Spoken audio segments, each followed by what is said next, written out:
వాడుకం పాడుగాను రోజు ఒక ప్రెస్ మీట్, ప్రతిరోజు ప్రెస్ మీటా సార్? దేనికి? ఏం చేస్తారు సార్ మీరు?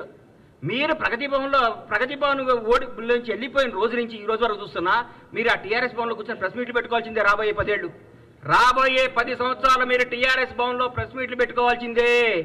మీరు ఈ ప్రజాప్రభుత్వాన్ని చూసి కుళ్ళుకోవాల్సిందే. ఈ ప్రజాప్రభుత్వం గురించి మీరు రోజు బాధపడాల్సిందే. మీరు ఏ విధమైన చేయలేరు. అధికార నియామకాల్లో కూడా సమాజం పాటించింది మా ప్రభుత్వం. ఎవ్వరికి ఎక్కడ బంధుప్రీతి, కులప్రీతి, రాగద్వేషాలకు దూరంగా పెట్టి సమర్థవంతమైన నాయకుల్ని, నిజాయితీవంతమైన నాయకుల్ని నియమించింది మా ప్రభుత్వం.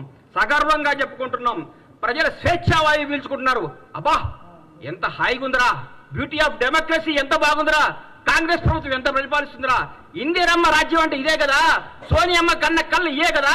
సోనియమ్మ అందుకనే కదా తెలంగాణ రాష్ట్రాన్ని ఇచ్చింది. మన్న పరిపాలించుకోవడానికి కదా తెలంగాణ ఇచ్చింది.